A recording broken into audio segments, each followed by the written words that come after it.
You're listening to the Eat, Drink, Explore Radio Network. Fabulous. Live every Sunday with the very latest food, beverage, and travel trends. Amazing. Now here's the host of our show, Mr. Randall White. Good morning, everyone. Rise and shine.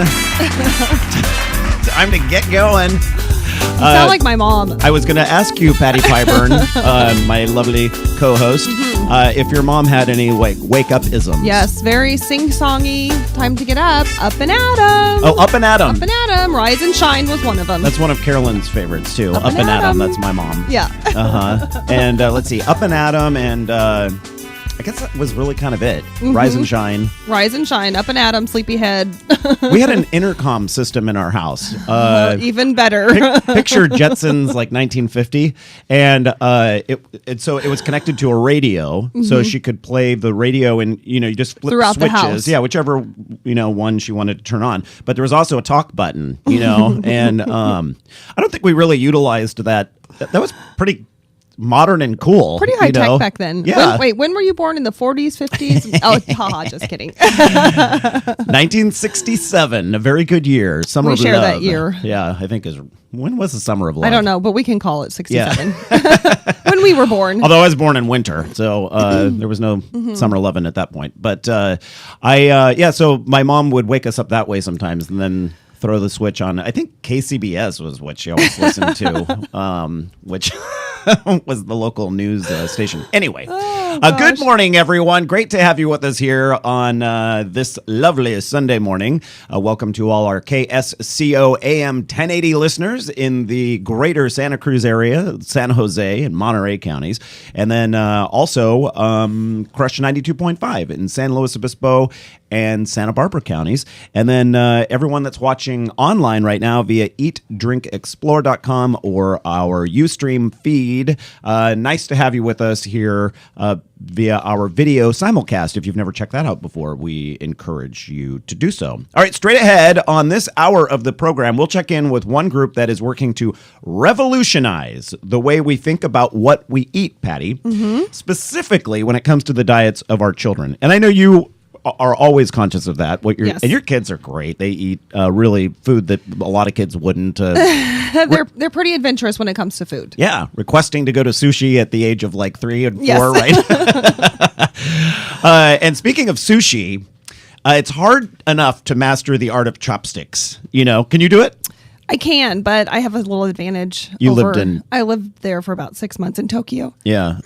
So, Excuse me. And I had a Japanese friend growing up when I was a little kid. Did you get chopstick lessons? They would not let me eat at the house if I didn't use chopsticks. And I mean, I was young. This is like first grade, second grade, third, Right. And so when you learn at that age, it just becomes second nature. So I don't even think twice about it. But I didn't realize there's a lot of chopstick etiquette, and there are some things that if you, specifically in Japan, if you do some certain motions and things, it's considered rude. Incredibly rude, a faux pas. So Okay. we will, for the first time ever, have a guest live from Japan. Oh, cool. Awesome. I love it. And she has her chopstick test that you can take online. And That's awesome. I think I did pretty well with the test. But after I took it, this is just one of those things, when you get trapped on the internet doing things and you're like, okay, I've got to get to work. But then Yeah. I thought, you know what? This is work. This is I'm booking cool. this woman on the show. So at any rate, you'll have to check out the chopstick faux pas that you may be doing and don't even realize it. And then we are globe-trotting with a man who gives travel advice to millions of people each year. We're headed to his top 3 bucket list locations. So, fun. first time for this man on the show, and it should be a lot of fun. Then next hour, we're going to explore the nation's newest national park, and it just a listening area. Super cool.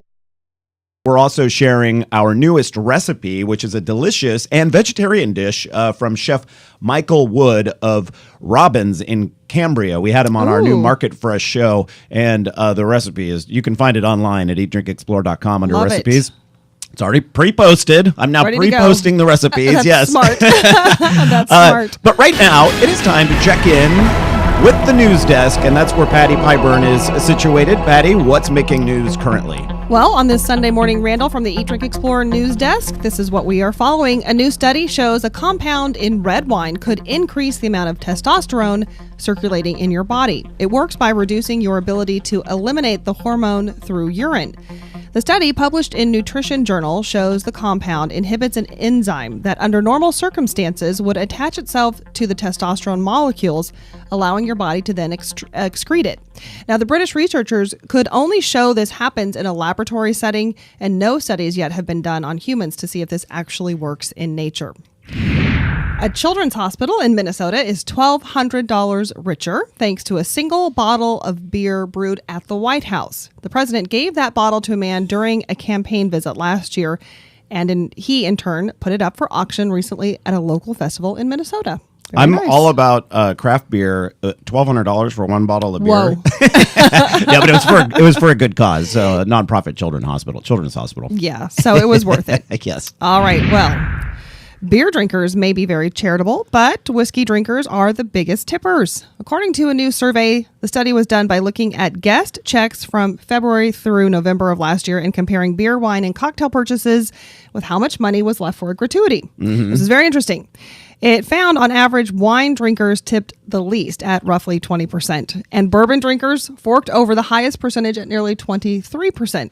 I wonder if it has any correlation with the amount of alcohol imbibed. Could be. The top 5 drinkers as tippers are bourbon, followed by blended whiskey, cider, gin, and vodka. You know, interesting part of that study that's not in the news report there is that the guest checks, they looked at millions of them, by the way, right? Sampled millions. The checks from wine drinkers were much higher, you know, because as far as everything that they bought, the total. So, right, okay. So servers made more on the wine drinkers' checks just because the check itself was higher, you know. That makes sense. But which so they're buying expensive wine. Right, which might be why they tip less. Because if your bill starts getting into the $300 range and such, okay. You scale it down to more closer to 20%. You know, but interesting. So I thought I'd throw that in. Yeah, no, that's an interesting aspect of that. Okay, I'm going to think about it next time I'm tipping. There is a petition underway to create a statue in Southern California to honor the late Huell Hauser, who passed away this last week at the age of 67. The petition is urging the Los Angeles City Council to erect a statue of the California Gold host at one of his favorite locations, Griffith Park. Mm-hmm. Hauser was known, of course, for his folksy charm and super casual style. No word yet on a cause of death other than natural causes. All right. And he had just recently stepped off of his show. He had, right. Okay. He and it was sort of an unceremonious, a little abrupt. Yeah. So maybe there was a sign that health was an issue. Something was going on. Well, hopefully we'll learn more about that. Okay. Big reason to celebrate in San Francisco, as you were mentioning earlier, Randall. Yes. The 49ers took a close game against the Green Bay Packers. You have a connection to both teams. I hadn't heard. You had no idea. Yeah, there's a reason why I'm hoarse this morning. Well, they ran away with it in the second half, moving the city's team closer to playing in next month's Super Bowl. The last night's game final, 31-45. The 49ers will next play the winner of today's game between the Seahawks and the Falcons, with the winner of that game heading to New Orleans on February 3rd. Make your plans now. Mm-hmm. We're going over to your house, Patty. I'm just letting you know that you're having a I am. party. I am. Do we have time for a forecast? You know, the forecast is a simple one, clear and cold. Yes, it is. You got it. There you go. That's all you Throughout need the to know. state. Yes, we will have a warm-up on Wednesday. That's the good news. All right, stick around, everyone. A food revolution is underway, and we're speaking with the people behind the movement right after this commercial break. You're listening to the Eat, Drink, Explore Radio Network.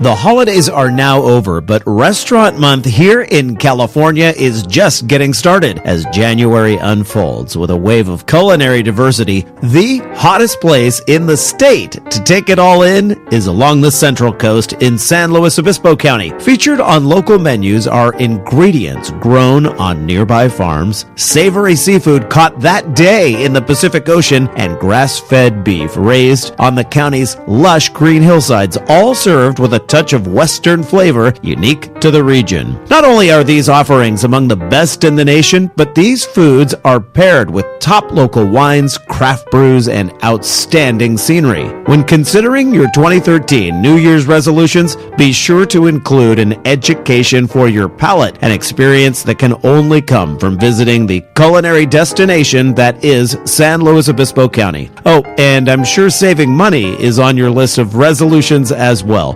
Perfect, because participating restaurants are offering substantial 3-course menus for just $30. This is your opportunity to sample some of the many establishments you've talked about visiting but never have, or revisiting some of your old favorites. And because SLO County is at the heart of Central Coast wine country, a new element is being added this year called Wine Wednesdays. Now, select restaurants will be pairing their menus with a local vintner's selections, and look for other wine-related options as well. San Luis Obispo County's 6th annual Restaurant Month runs January 1st through the 31st, but don't wait until the month is almost over to start enjoying this annual tradition. Don't hesitate. Find the restaurant of your choice and make your reservations now. For more information, head to sanluisobispocounty.com and start planning your next mouth-watering adventure. Yo, what's up? This is the Black Eyed Peas, and we're here for RAD, recording artists, actors, and athletes against drunk driving. Music is one of the most important things in our lives, but nothing is more important than life itself. So when you drink and drive, you're risking the life of yourself and the lives of everybody on the road. Don't plan to drive, just plan ahead. A public service message brought to you by the U.S. Department of Transportation, RAD, the National Association of Broadcasters, and the Ad Council. Seems everybody's going organic, including lawn care. Did you know communities across the country are converting their lawns, playgrounds, and playing fields to an organic care program? And it's working. You can safely control weeds and pests and have a beautiful lawn. Your kids, pets, and water supplies will be safer, and your neighbors will be green with envy. Oh, and in the long run, organic lawn care is cheaper than doing it the conventional way. Switch to organic lawn care today. Visit pesticidefreelawns.org, the folks who brought you this public service message. Check out pesticidefreelawns.org today. The traditional light bulb, a groundbreaking invention in 1879. Other groundbreaking ideas from that time, the whalebone corset, the pedal-operated submarine, and the 2-story outhouse. We've come a long way since then. It's time our light bulbs did the same. Visit EnergySavers.gov and learn about energy-saving light bulbs. See, these new bulbs are more efficient than the old ones, like a text message is more efficient than a carrier pigeon. They last longer, too, like how we humans last longer now that doctors use antibiotics instead of leeches. And they cut down on our energy costs, because in our own groundbreaking age of aeroplanes and moving pictures, we deserve a light bulb that saves us some cash. Saving energy saves you money. Learn more at EnergySavers.gov. Brought to you by the U.S. Department of Energy and the Ad Council.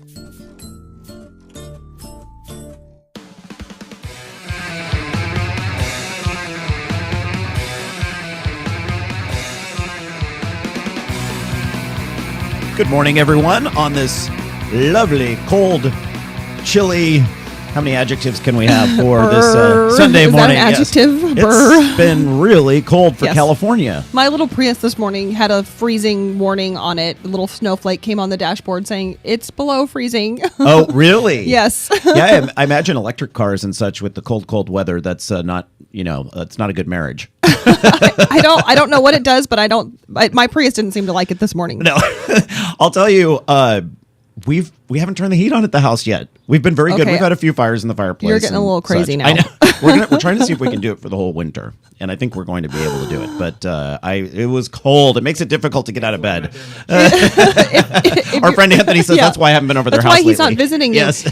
If you come in missing a few fingertips or something, I'll know the frostbite gotcha. You'll know why. Yes. So good morning, everyone. This is our health and fitness segment. That's the lovely Patty Pyburn you hear, and I'm your host, Randall White. You're listening to the Eat, Drink, Explore Radio Network, and it's time to talk about changing the conversation when it comes to food, specifically for our kids. And I've probably mentioned this on the show before, but in the late 80s when I was going to Cal Poly, I couldn't get in the business department. So I went in under a different major, which they do not recommend, and I understand why. But I went in under food science and nutrition. And in order to stay in school so that they don't kick you out, you have to take classes in your major every quarter, you know? So I found myself taking a lot of food science and nutrition courses.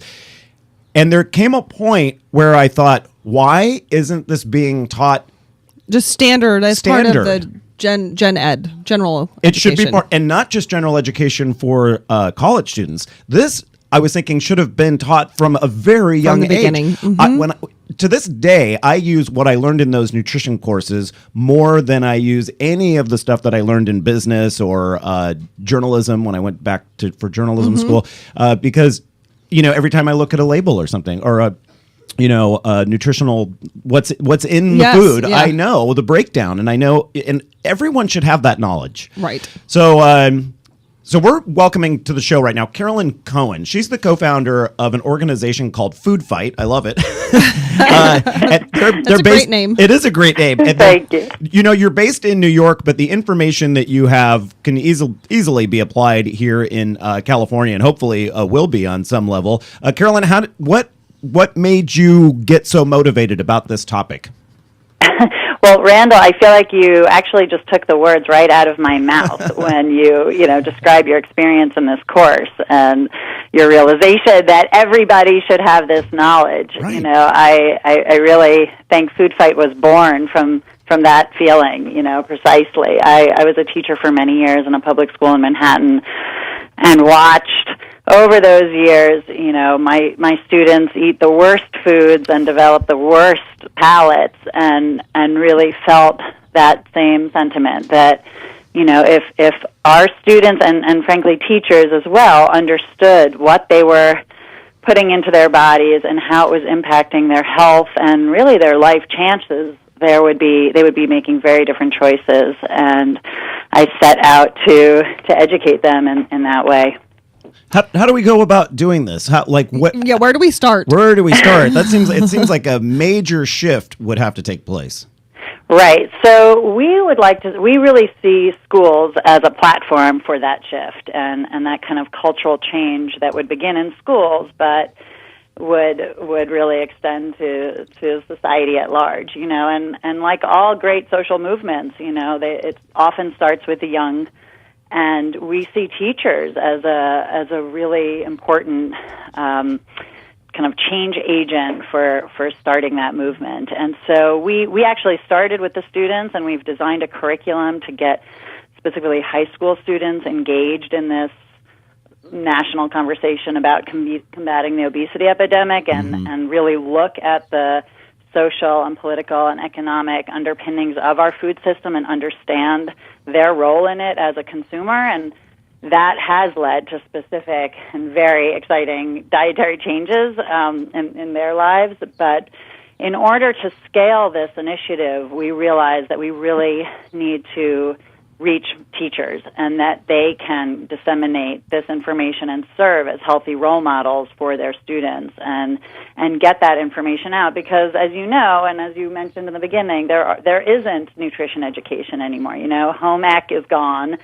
and we kind of see this work as getting teachers to kind of provide that basic knowledge to their students, and it is pretty basic. You know, it's a point that I think often gets lost in this conversation. You don't have to be a rocket scientist to know how to eat. You know, and our points actually about food, when it comes down to really about eating, are pretty simple. You know, it really is something that young kids can learn and should learn at very young ages. And should learn, Carolyn. It's funny when you think about other things that we are required to be educated about before we embark on certain endeavors, driving a car, selling real estate, or, you know, what have you, that we have requirements we have to meet.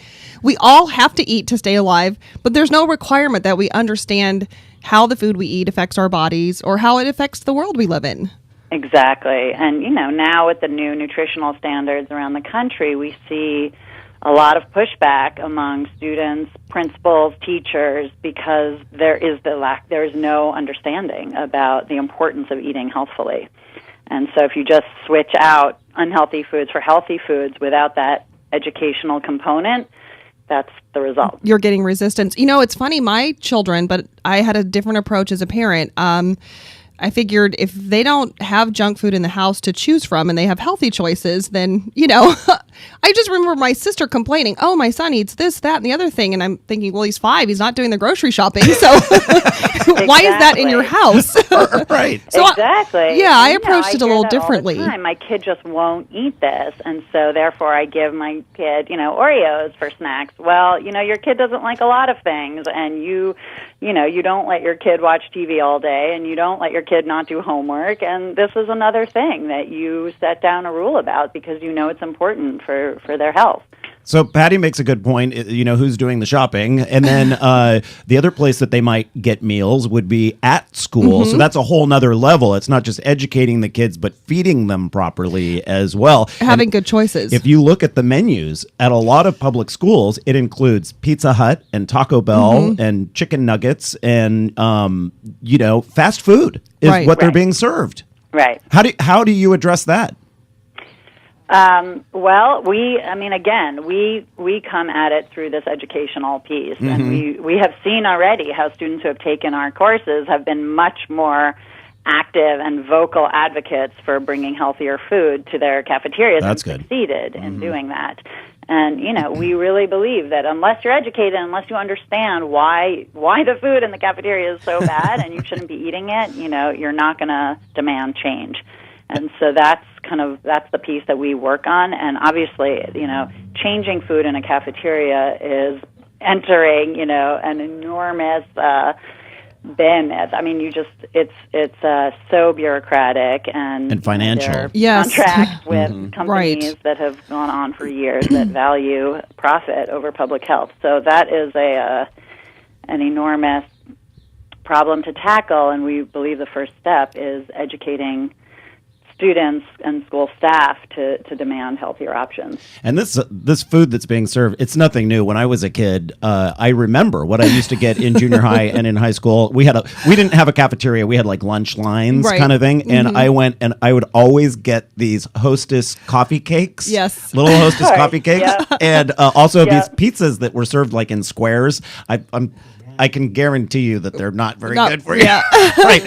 Right. No more Twinkies, but yeah, they're not. Carolyn, I really wish you the best of luck with your endeavor there in New York. And if on occasion you'll share insight that you find with us, that would be fantastic because we'd like this to be a national change, not just state by state. We are a national initiative. Oh, good. We would be very happy to come to schools in California and run our teacher wellness workshops and work with the students there as well. Sounds good, Carolyn. Keep up the good work. It is Thank foodfight.org, I think, right? Yep, .org. Yes, thanks so much. Stick around, everyone. We're learning the art of chopsticks right after the break. You're listening to the Eat, Drink, Explore Radio Network.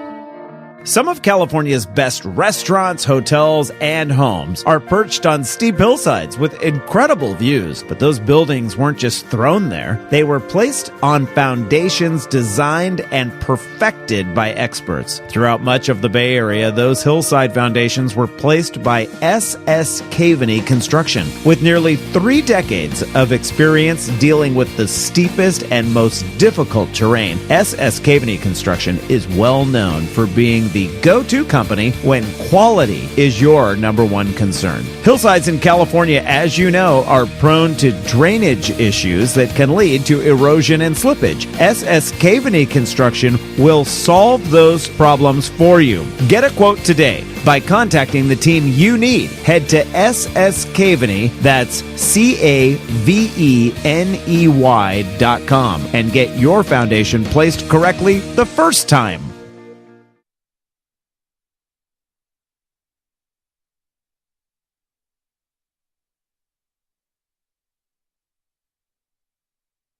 Hello, this is Julia Louis-Dreyfus, and I want to tell you about my new favorite discovery, Yosemite National Park. I recently went there with my husband and children, and we walked the trails to see the breathtaking waterfalls, admired the grand meadows, and giant sequoias. But the future of our national parks is uncertain. Many challenges face our parks today, from polluted air and water to development threats outside their borders and inadequate funding to protect our national heritage. That's why the National Parks Conservation Association recently completed a decade-long assessment of the challenges facing our national parks, along with proposed actions that will ensure our children and grandchildren will be able to enjoy the parks as we have. Our national parks have inspired Americans for nearly 100 years. As we approach the centennial of the National Park Service in 2016, please join us in helping to protect our national park legacy. Find out how at www.mpca.org. What if it wasn't always about getting ahead? What if you didn't care about being on the fast track? What if your career goals were to change?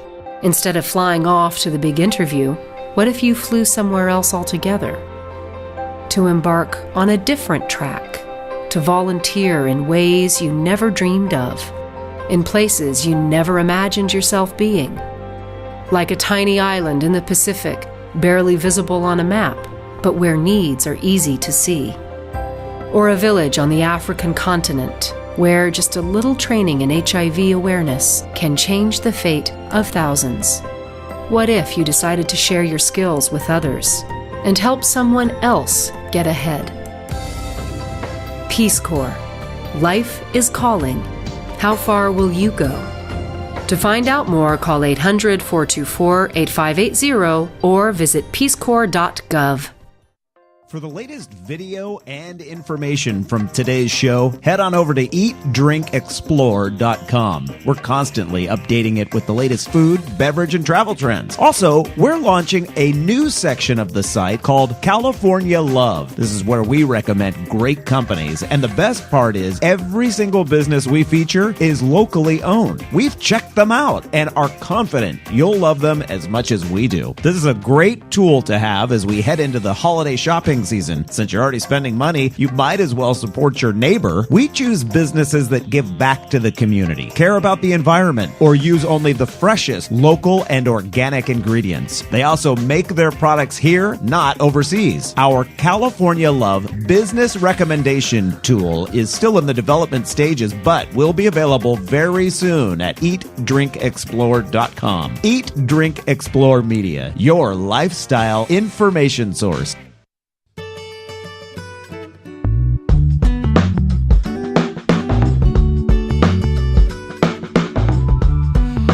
8:33 now the time on this Sunday Fun Day morning. Great to have you with us, everyone. I am your host, Randall White, joined by Patty Pyburn. Hi, Patty. Good morning, everyone. Yes. All right. And so I'm excited about this segment. I've been excited about it for a couple of months now. When I first took this online test to find out what I knew about using chopsticks. And I have been a lifelong chopstick user. In fact, Chinese food or, really any Asian dish doesn't taste the same to me if I'm using a fork and knife. And so even in, not all of the cultures use chopsticks, but I ask for them anyway. Because and sometimes I just eat food around the house with chopsticks. And I have a set in my hand right now is just happened to be here in the studio because... it started out as kind of a personal crusade. I was busted by the LA County Health Department in June of 2011. Hold on a second here, kids. For selling my homemade bread I forgot that I had this in the stores. And to start. I thought to myself, the program to start, and I need to get rid of it. So just going to take a second. Actually, I did what Hold on here. any Clear. Goodbye. Okay. Sorry about that. We had that scheduled to play last week, and I forgot to take it out of the rundown. So, whoops. Anyway, back to the conversation. We're talking about chopsticks. And we are joined by Emily Cannell, who is on the line right now. A first for us, live from Japan. Emily, welcome to the program. Thank you. I was busted for using chopsticks. Oh, I know. That's what, when I first heard it, I thought, what? I know, yeah. So Emily, first off, what has you living in Japan? My husband's job got us transferred out here a few years ago. I see. And so sort of a little bit like Lost in Translation, the movie, you're finding yourself facing a lot of cultural differences, and one of them would be the use of chopsticks, I imagine. Well, funny things happen every day, and the chopstick use has got to be one of them. Absolutely. So is that well, Patty, you can address this as well. Patty lived in Tokyo for how long? About 6 months when I was in high school. And yeah, so you understand. So is it the norm I when do. you go to a restaurant that you would have to ask, like here we have to ask for chopsticks sometimes. Is it do you have to ask for a fork and knife, or how's that? I remember, and it's been quite some time since I was there, so Emily, you can speak to this a little more currently. I remember it not being an option in a lot of places you could request, but you weren't necessarily going to get a fork. Aha. Yeah, you really can't get forks and knives here unless you're in a nicer restaurant that maybe even serves Western food. I see. And yeah, because I imagine eating a steak might be a little difficult, with chopsticks. So, Emily, let's talk about the number one faux pas. And what would that be? What's the one thing that just... There's actually two that I think are probably tied for the worst. And I'll start with the one that probably Westerners do the most often. And now that I live here, watching it makes me laugh, watching Japanese people watch Westerners do it. And it is when you open up the chopsticks and you pop them open and you sharpen them. Aha. Yes. You rub them together, right? I'm gonna demonstrate for our online viewers. It's when you go like this. In fact, you can probably hear that through the mic, maybe. Yeah. And it's the idea that you're removing the little splinters that might be hanging on the ones. It's either to sharpen or to remove the splinters. And Japanese people don't do that because there really is no great, there's no big issue with getting splinters in your lip when you're using chopsticks. Right. What are you really removing? I mean, I've never seen a big giant thing sticking off the end that would poke my, that would give be me a danger. A lip piercing, right? No one gets rushed to emergency rooms with giant, pieces of chopsticks stuck in their lip.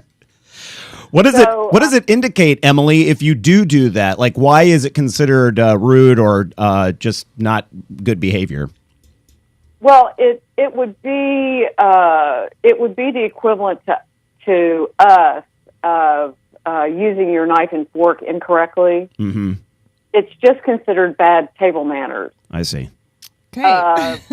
It would be like sticking your napkin in your shirt when you sit down. Okay. At the table. That's a good, I get it. That's a good example. Right. Okay. Now, the other thing that is considered really bad, and this is, we have no Western equivalent for this, is you always get rice when you eat a Japanese meal. And sometimes you'll see people, when they're finished with their rice, take their chopsticks and stick them upright in the rice. Like using the rice as a holder. Exactly. Mm-hmm. You never do that. And the reason that you don't do that is because that is used in funeral rituals here in Japan. So a lot of the chopstick no-nos actually come from things that are used during funerals. So it's okay to do some of these things, but only in a funeral setting. So when you're doing it at a restaurant, it's just bad taste. Right, exactly. I see. So another one that's used during funerals is if you take a pair of chopsticks and you want to give food to someone else at your table. Let's say you want to give Patty a piece of chicken from your plate. I'm not sharing. So you don't obviously know Randall. No. Right. So you'd literally be passing chopstick to chopstick. Here, Patty, you need to try this piece of chicken, and I'm like reaching over to give it to her, and then she grabs it with her chopsticks. Right. That also is something that you don't do. You would put it on another plate, and she would take it off that plate. Okay. Also, funerals, most Japanese are cremated, and there is a bone picking ceremony during the funeral, and the bones are passed chopstick to chopstick. Really? Interesting. Yeah. I did not know that. Right. Wow. Okay. And so, what if I were to take one of my chopsticks and wanted to point out a menu item to somebody? Have some of this. Yeah, have some of this, and used it as a pointer. Yeah, you never use your chopsticks to point out anything. So you don't point to the menu, you don't point to other people, you don't wave your chopsticks around. And if you think about it, in Western culture, we wouldn't use our fork to indicate on the menu something that you thought someone should order. That would seem strange. So I guess that makes sense, right? Nor would you point your fork at somebody unless you're like having an argument, I guess, which would be rude anyway. Fork menacing. Right. Definitely not a knife, right? Right, exactly. Sure. Yeah, keep all sharp objects out of the. So no pointing with your chopsticks. Now, Emily, what about some people have trouble maneuvering with the chopsticks? What about skewering something or stabbing something because you're having trouble getting a hold of it? Yeah, I was just going to say, you don't stab things or skewer with your chopsticks. So if you, unlike in the West, where you would cut everything to a bite-sized piece, in Japan, it's perfectly acceptable for you to pick up something that's too big for you to eat in one bite. You can bite it off with your chopsticks. Oh, okay, and then put the remaining part back on the plate. Right. Mm-hmm. Or you can put your chopsticks together so that they, or the tips are together at a point, and you can sort of mash, if it's something relatively soft like a piece of fish, you can mash whatever that food is down until it separates. You're not supposed to scissor it. You're not supposed to take the chopsticks in each hand and use them to separate the fish. But you can either bite that piece of food that's too big, or you can sort of mash it in half. Those are the two acceptable ways if something is too big to eat. We're speaking with Emily Cannell. She's live right now in Japan. Are you in Tokyo? Yes. So live from Tokyo, and Emily has an online quiz you can take about chopstick etiquette. You'll do very well after listening to this piece, but if you're just joining us right now, I highly recommend it. If you go to eatdrinkexplore.com, under our program summaries for today, we have a direct link to her very interesting blog. I love reading it. And really interesting. Yeah, somebody tweeted how much they loved the test, and that's how I found it, was through somebody tweeting. Emily, how much of this is reserved for Japanese culture, where if I was in a Chinese restaurant, these things would not be considered rude, and how much of it is more universal? I would say that most of this is universal. There's small differences in table manners between like Chinese, Japanese, and Koreans. But in general, the big things remain, like standing up chopsticks in things, like sharpening chopsticks, skewering. Those are across the board. Well, Emily, we're going to let you go to bed because it's 1:45 in the morning there. And we really appreciate having you on the show. Emily Cannell with her online quiz. We recommend that you take it. And the link, like I said, is at eatdrinkexplore.com. Thank you, Emily. Hey. All right. Have a great day. Stick around, everyone, because we are doing some world globe trotting in just a moment. You're listening to the Eat, Drink, Explore Radio Network. I'm your host, Randall White, joined by the lovely and talented Patty Pyburn, and we are back in just a moment. The time right now, 8:45 on this Sunday morning. The holidays are now over, but Restaurant Month here in California is just getting started as January unfolds with a wave of culinary diversity. The hottest place in the state to take it all in is along the Central Coast in San Luis Obispo County. Featured on local menus are ingredients grown on nearby farms, savory seafood caught that day in the Pacific Ocean, and grass-fed beef raised on the county's lush green hillsides, all served with a touch of Western flavor unique to the region. Not only are these offerings among the best in the nation, but these foods are paired with top local wines, craft brews, and outstanding scenery. When considering your 2013 New Year's resolutions, be sure to include an education for your palate, an experience that can only come from visiting the culinary destination that is San Luis Obispo County. Oh, and I'm sure saving money is on your list of resolutions as well. Perfect,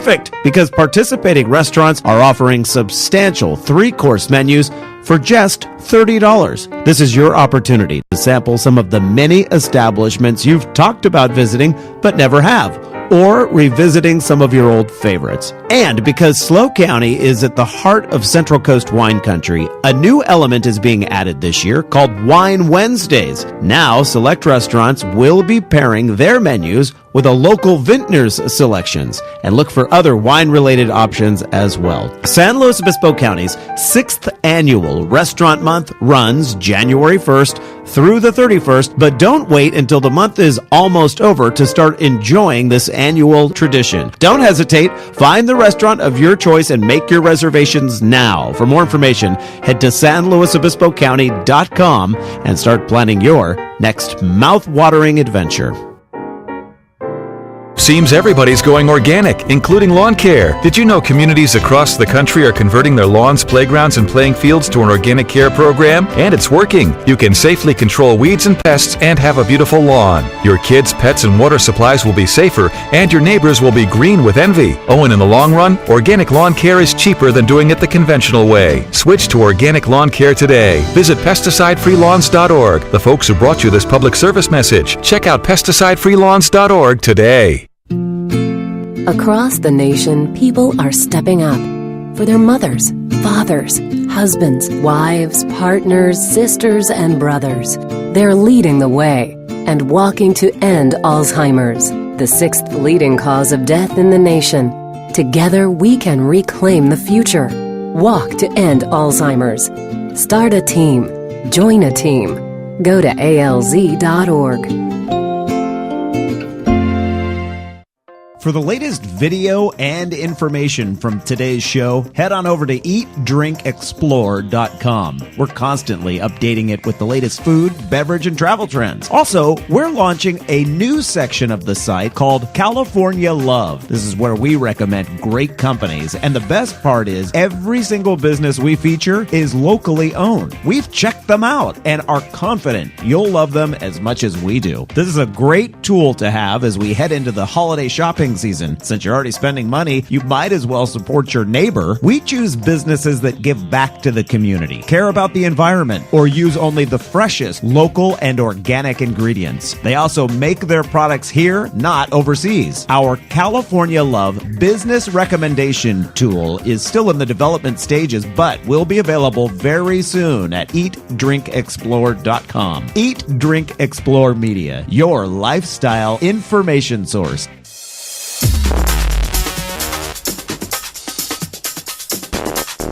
You waited all week, and it's finally here. The Eat, Drink, Explore Weekly Travel Deals Extravaganza.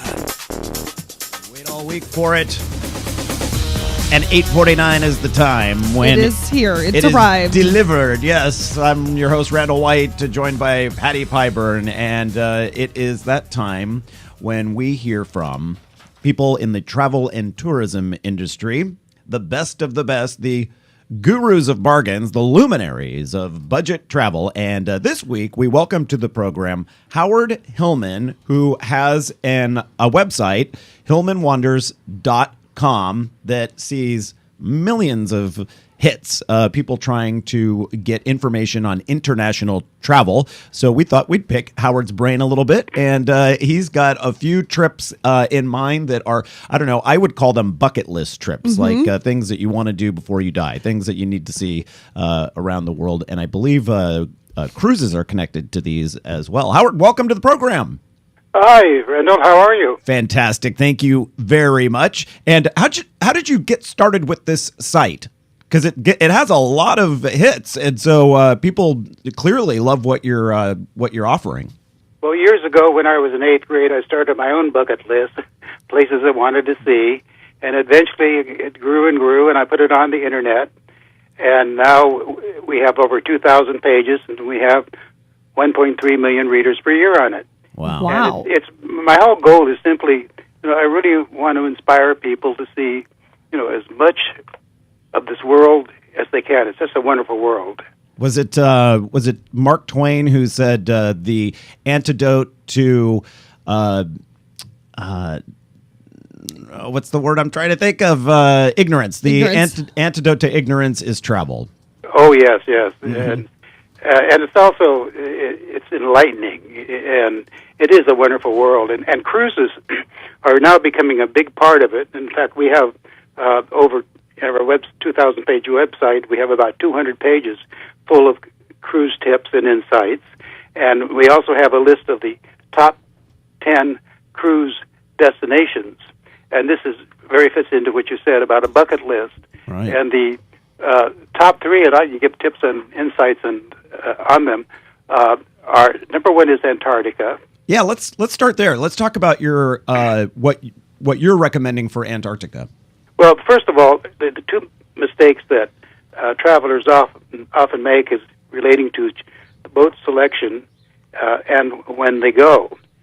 The best time to go to the Antarctica which is the peak season, is mid-December to late February, and the seas are calmer and the wildlife viewing is at its best. In fact, you'll see go through the penguin colonies where the hatching process is going through, and you can see these cute little penguins, fluffy feathered penguins. Now, if you can go, there is no, by the way, season during the Antarctic winter because the boats simply cannot get in because of the pack ice. It's just too bitter cold. Yeah. But you can go from the early season. You can go then from November to early December. And it has an advantage. The big one, of course, is the prices are lower and it's easier to get a reservation. But on the other hand, it's a little colder, and sometimes the ship won't be able to get near the certain areas of the continent because of the pack ice that won't let them in. How about the end of the peak season, like as we start getting closer to spring here? Yeah, that's late February to March. And again, the prices are lower and availability is more. But one of the big disadvantages of it is when you go ashore in the Zodiac, so you go these past exploring the continent, the trails you go on, they're trails that were created by other people in front of you, tend to be mushy and muddy in areas. Oh, right. So I would really take the peak season, and as far as I said earlier about the boat, is definitely go for the best boat that you can afford, and the best boat down there is the Silver Explorer, and it's a truly luxury boat, but it only has about 132 passengers aboard. Oh, okay. So it's not one of those big like Princess cruise lines. It's a tinier one. Yeah, and they have the Zodiacs. You get 2 excursions a day, one in the morning, one in the afternoon, and they have what you're also getting for that extra money. You're getting some top-notch lecturers and naturalists, and you're also the dining is quite good on it. But that's but if you cannot afford, or if you can only afford the least expensive one, although many disadvantages on it, do it, because Antarctica is the closest you'll ever come to being on a distant planet. It is beautiful, and to see the wildlife down there, it's a must on your bucket list. Okay. One of the top place, when I saw, you gave me the 3 that you're going to talk about, and when I saw the middle one, I was like, okay, this one is definitely has been on my bucket list. Galapagos Islands. Oh, yeah. What a great place. Mm-hmm. Oh, and again, the season is not like in most places. There is no bad season in the Galapagos. Because they're on the equator, right? Yeah, they're on the equator, and there's basically 2 seasons, or official seasons. The wet seasons from January to March. The dry seasons are the other months, April through December. A lot of people stay away from the wet season because they think of all this rain and so forth. Well, it doesn't rain that much. And when it does rain, it just comes for about a half hour, an hour, and goes away. It's probably refreshing. Yeah, and now you say, well, why wouldn't the dry season be better? Because there's often a kind of a gray overcast on the skies during that period. So you get your nice, bright, sunny days, and I'm sure when you go to the Galapagos, you bring your camera along, and you're going to get some great shots. And again, go for the best boat you can afford. The best is the Celebrity Expedition, and it runs goes out 7 days, visits the various islands. Now, if you can't afford it, you can get the smaller ship. But remember, the Galapagos is really in the middle of the Pacific.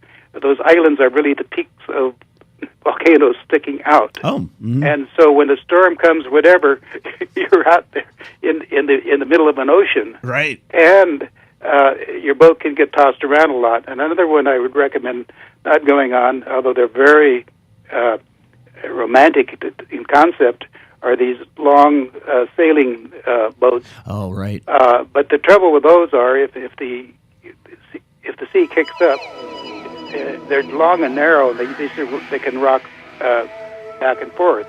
Hey, but Howard. A small boat is if your goal is to do diving or snorkeling. A small boat has an advantage, but the big boats, even the Celebrity Expeditions, have their own diving. Right. And it can facilitate. All right, Howard, we're gonna have to stop you there. We didn't get to the Mediterranean, but they can find that information at your site, HillmanWanders.com, which we have a link at EatDrinkExplore.com under our program summaries. Howard Hillman joining us this morning from New York. Thank you, sir. Thank you, Randall. All right, stick around, everyone. Lots more coming up, including a delicious recipe that we have for you. And we're visiting the nation's newest national park. You're listening to the Eat, Drink, Explore Radio Network.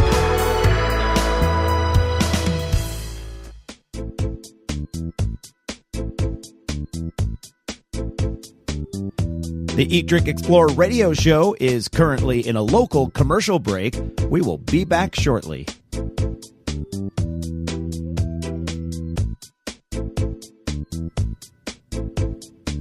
Get the latest audio, video, and breaking news from Eat, Drink, Explore Media by following us on Facebook, Twitter, and YouTube. We're easy to find. The URL extension for all of those sites is simply Eat, Drink, Explore.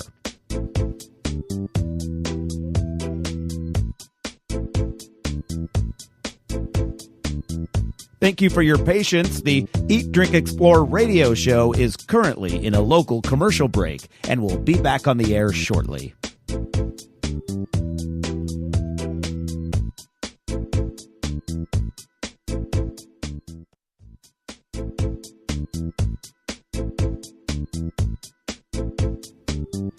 The Eat, Drink, Explore radio show is currently in a local commercial break.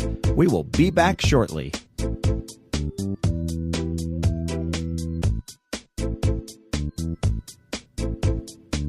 Get the latest audio, video, and breaking news from Eat, Drink, Explore Media by following us on Facebook, Twitter, and YouTube. We're easy to find. The URL extension for all of those sites is simply Eat, Drink, Explore.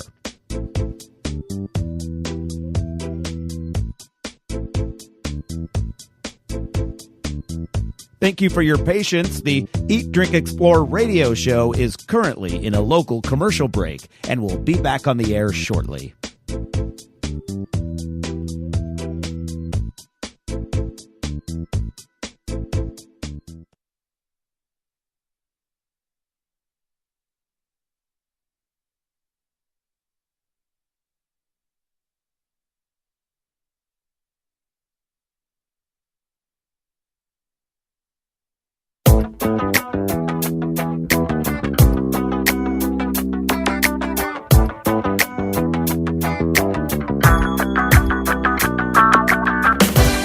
You're listening to the Eat, Drink, Explore Radio Network. Now here's the host of our show, Mr. Randall White. And the lovely voice you hear there is our good friend Kira Clapper, who's really making a name for herself in the Bay Area. She's doing great up there. She is working for ABC7 out of San Francisco. And it was funny because my very long time friend, my very good friend, Josh Keppel, is a photographer for the NBC affiliate, NBC Bay Area, based in San Jose. And he posted a picture yesterday from Candlestick Point, and it was right before the sun came up. Is the most beautiful picture, and so I shared it on my personal Facebook page, and Kira clicked on it and said, that she liked it. So I said, you know what, Kira, you might run into Josh at some point when you're out on a story. So if you see him, make sure you say hi. An hour later, she says, "You're not going to believe who I ran into." And so they took a picture together, that's so funny. And sent it to me. And they're like, now that we're connected and we have a common friend in you, Randall, we're instant friends, So oh, that's cute. I just thought that was what is small world connected by Facebook. Yes. Small world getting smaller. You can join us on Facebook. Just Eat, Drink, Explore. That's it. Facebook.com/that.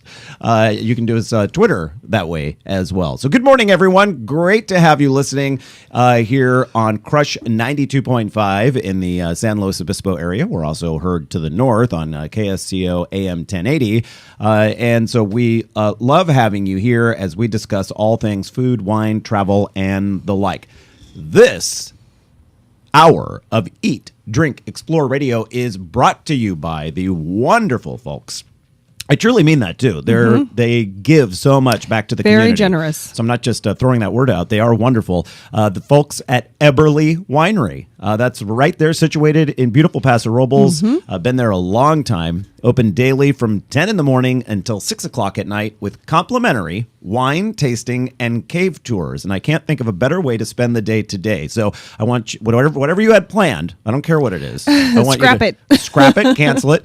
Unless you had already planned to go there, then you just keep it right in the day book. You're on the right track. Yes, head up to Eberly. They're, like I said, open 10 to 6 and voted by Wine Spectator as one of the best tours on the Central Coast. So, use your time wisely. Go to a place that's known for being good and let them know that you heard about it right here on Eat, Drink, Explore Radio on Crush 92.5. Eberly Winery, located on 46 East in Paso Robles.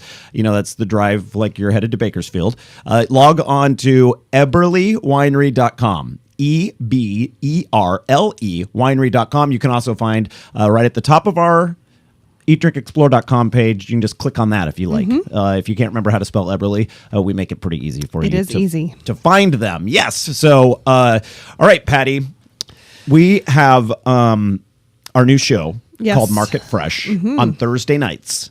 And soon you will hear it here on Crush 92.5. Can't wait. In the meantime, you can watch it, the video simulcast, online at eatdrinkexplore.com. We've had 2 episodes that we've done where we're trying to work out the kinks. So test run. Yeah, so if you like watching, sometimes people like watching things that go awry. You can watch those. Just go to eatdrinkexplore.com and under the radio video tab, just click on Market Fresh. But we broadcast live from the San Luis Obispo Farmers Market just before it opens, so we can educate you. So you come down to the market and don't just wander around.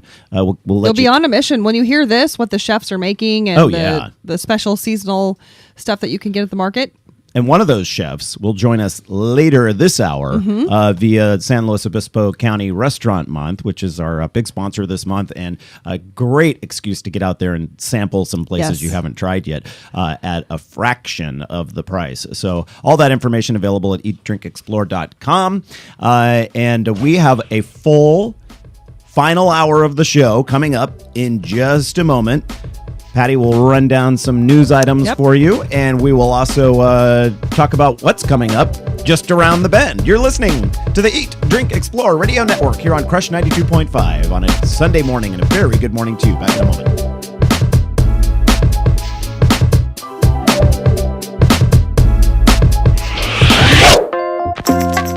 It will be a while before we see the labeling of genetically modified foods, but that doesn't mean you can't be a smart shopper and head to the store armed with knowledge. Our California Love website has a list of local companies producing food right here in California that are GMO-free and, in most cases, organic too. Head to CA, as in California, LUV, as in shorthand for love.com. It's that easy to find our list of local companies with your health in mind. You can also find this list on our Apple and Android smartphone and tablet apps, which are absolutely free in the App Store. Simply search Eat, Drink, Explore and download it to your device. Our California Love website also contains a vegetable and fruit chart so you can more easily buy local produce that's in season. Also, fresh and local recipes from the farmers market. Head there, check it out right now. CALUV.com.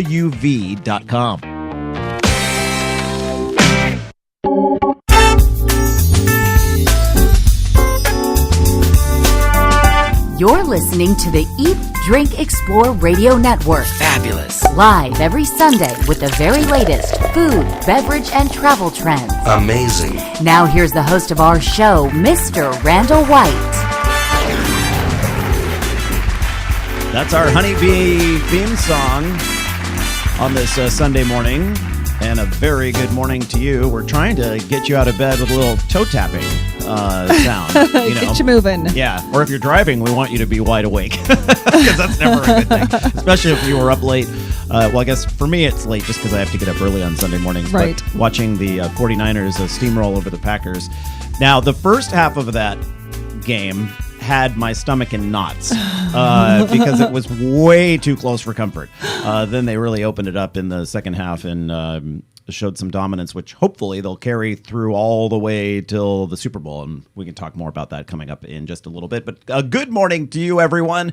I am your host, Randall White, joined by Patty Piper. Good morning, Patty. Good morning. All right, coming up a little bit later in the show here, we've got great information for you regarding farm fresh items at the farmers market and how you can incorporate that into a really tasty and international dish. It's one of my favorite soups when I go to a Thai restaurant is Tom Kha. And if you get Tom Kha Gai, that's with chicken, right? But you can order it in lots without of different the chicken. ways. Yes, Yeah. and I love that soup too. That's really good. So this is basically a tortellini with a sauce that's inspired by Tom Kha. So if you love that taste, like the lemongrass, lime, coconut milk taste, you're going to love this recipe. And it's really easy. And we have it online for you at eatdrinkexplore.com with all the directions and even a little video there that you can watch from our Thursday night show. And we are headed to Soledad in the Monterey, right there on Highway 101 in the Salinas Valley is what I was looking for. And you might think, well, why am I visiting Soledad? Because it's the closest town to our newest national park. Yeah. I mean, you never want to visit. I was thinking there are reasons to visit Soledad, but we hope you don't have that reason. You never want to be forced to go to Soledad by the authorities, if you know what I mean. But no, Soledad has a lot to offer, and they are really opening their doors in the weeks, months, years to come to tourists that will be visiting our newest national park, Pinnacles. And so we're going to speak with the mayor of Soledad about what all this means for them. Very cool. It's a big boost. Yeah. They're excited about it. And then Patty and I are going to share our experiences for the month of January. Well, in my case, it's something I did last year also. For the month of January, I'm a vegetarian. And Patty's just sort of worked that into her lifestyle recently. So we'll give you some tips if that's something that you might want to do, or even if you're just doing the Meatless Monday thing, Right. You don't have to commit to it 100%, but even a little bit does make a change, not only for yourself, but for really the environment around you. Exactly. So, but right now at 9:09, Patty's going to give us the lowdown on what's making news. Yes, this is the latest from the Eat, Drink, Explore news desk on this Sunday morning. A new study shows a compound in red wine would increase the amount of testosterone circulating in your body. It works by reducing your ability to eliminate the hormone through urine. The study, published in Nutrition Journal, shows the compound inhibits an enzyme that under normal circumstances would attach itself to the testosterone molecules, allowing your body to excrete them through the urine. Now, the British researchers could only show this happens in a laboratory setting, and no studies have yet been done on humans to see if this actually works in nature. Now, if it does work, will this be the latest doping scandal? I saw those Tour de France cyclists drinking a lot of red wine last night, so they're trying to increase their testosterone levels. Right. Yes. We'll see. It would be a fun way to do it. All right. A children's hospital in Minnesota is $1,200 richer thanks to a single bottle of beer brewed at the White House. Oh. The president gave that bottle of beer to a man during a campaign visit last year, and in turn, he put it up for auction recently at a local festival in Minnesota. We have the White House beer recipe on the Eat, Drink, Explore website, really? As a matter of fact. The day that they released it, I quickly, anything that they produce, anything the White House produces and that sort of thing is public. You can just copy and paste. It's open. Right. To the public. Yes. So I did. I copied and pasted. That's awesome. And there's like a how-to video as well that they produced. And so you could make your own presidential beer. You can make your own. You don't have to pay $1,200 for a bottle. You can just make your own. I love it. All right. Well, beer drinkers, they may be charitable. Whiskey drinkers, though, biggest tippers. This is according to a new survey. The study was done by looking at guest checks from February through November of last year and comparing beer, wine, and cocktail purchases with how much money was left for a gratuity.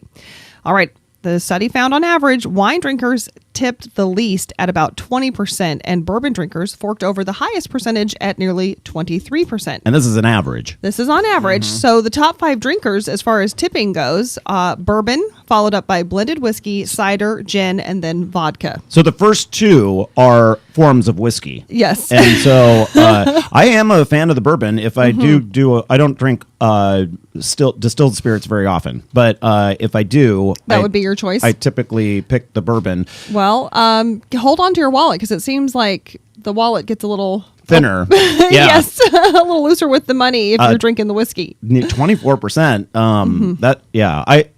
I hover around the 20% mark when I tip. Yes. Typically, because it's the easiest number to figure. It is very. You feel like you're going above the kind of recommended 15, so you're being more generous, and it is easy to figure out. Right. So if you have a $40 tab, it's $8. Yeah. It's so easy. You just take the 4 and double it. and if you've been throwing back blended whiskey, it might be a little bit tough to do the math. Right. So all right. But they have iPhone apps for that now. Yes. Right. Apps for everything. Oh, it's 18 now? Yeah. So I'm safe with 20, but I'm not as generous as I thought I was. No. Yeah. 15 is old school, Patty. Remember when it was 10? Yeah. My parents are like, yeah, we remember. Did it change? No, my parents are really good. All right. So a new petition underway to create a statue in Southern California to honor the late Huell Hauser. He passed away this last week at the age of 67. So young. I know, 67. And when you think of how much energy he had, you know. Right, and so popular. Very sad news. Well, the petition is urging Los Angeles City Council to put up a statue of the California Gold host at one of his favorite locations, Griffith Park. You know, the day he passed away, also the day he retired, my phone would not stop with people sending me text messages because some people consider my line of work very similar to Huell's, you know. And and they were saying, did you hear? Exactly. I was just flying, you know, and I was one of those people. You were one of those people. And I thought, why do they compare me to him? Is it because I always go, amazing? No. It's your folksy charm. It's my folksy charm, exactly. Or my penchant for wine. Maybe that's it as well. Because I think be onto something pretty there. sure Huel liked his wine. So anyway, he will be missed for sure. Yes, and at this point, no word on the cause of death other than to say natural causes. But just with the timing of his retirement and then his passing, I feel like there's a lot of people who want a little more information about that. When you're that public, yeah. Yeah, I hope we learn more. All right, celebration time in San Francisco this morning. The 49ers took a close game against the Green Bay Packers and ran away with it in the second half, moving the city's team closer to playing in next month's Super Bowl. Listen to Patty with her sports voice. I'm trying. I can't believe we're talking about Super Bowl already. Time just flies by. I know. Well, last night's final, 31-45. The 49ers will... Wait. Yeah, 31 to 45. Right. Sorry. Wait, that's not it. It says so right there. And so they're playing against the winner of today's game, Seahawks and the Falcons. And the winner of that game heading to New Orleans, February 3rd. All right, Patty, just after the break, we'll be talking vegetarian tips. Also, we'll have the weather forecast for you. You're listening to the Eat, Drink, Explore Radio Network. Back in a moment.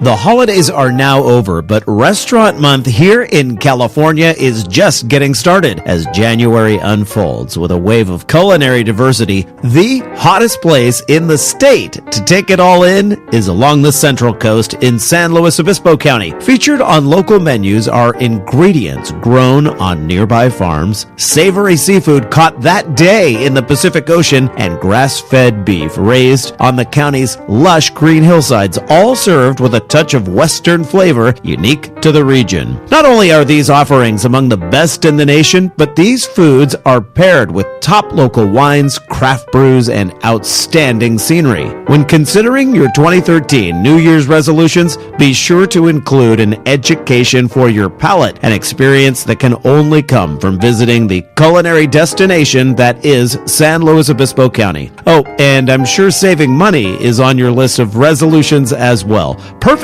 because participating restaurants are offering substantial 3-course menus for just $30. This is your opportunity to sample some of the many establishments you've talked about visiting but never have, or revisiting some of your old favorites. And because SLO County is at the heart of Central Coast wine country, a new element is being added this year called Wine Wednesdays. Now, select restaurants will be pairing their menus with a local vintner's selections, and look for other wine-related options as well. San Luis Obispo County's 6th annual Restaurant Month runs January 1st through the 31st, but don't wait until the month is almost over to start enjoying this annual tradition. Don't hesitate. Find the restaurant of your choice and make your reservations now. For more information, head to sanluisobispocounty.com and start planning your next mouth-watering adventure.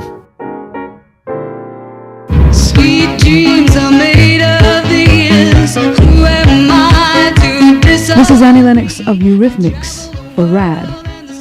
Please don't drink and drive, and don't drive if someone else has been drinking. Thank you.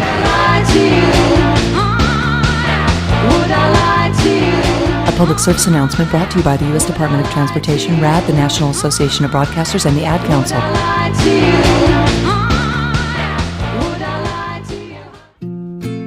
Across the nation, people are stepping up for their mothers, fathers, husbands, wives, partners, sisters, and brothers. They're leading the way and walking to end Alzheimer's, the 6th leading cause of death in the nation. Together, we can reclaim the future. Walk to end Alzheimer's. Start a team. Join a team. Go to alz.org.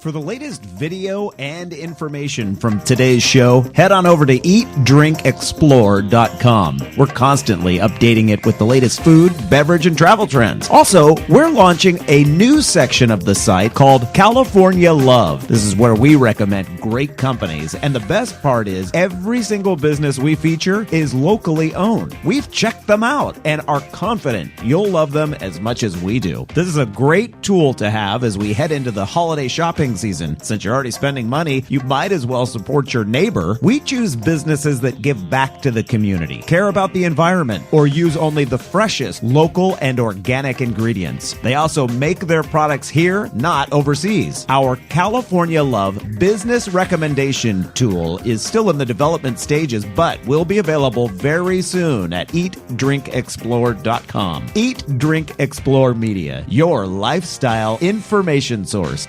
Been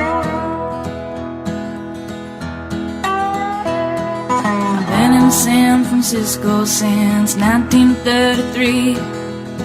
Become a part of the city's history.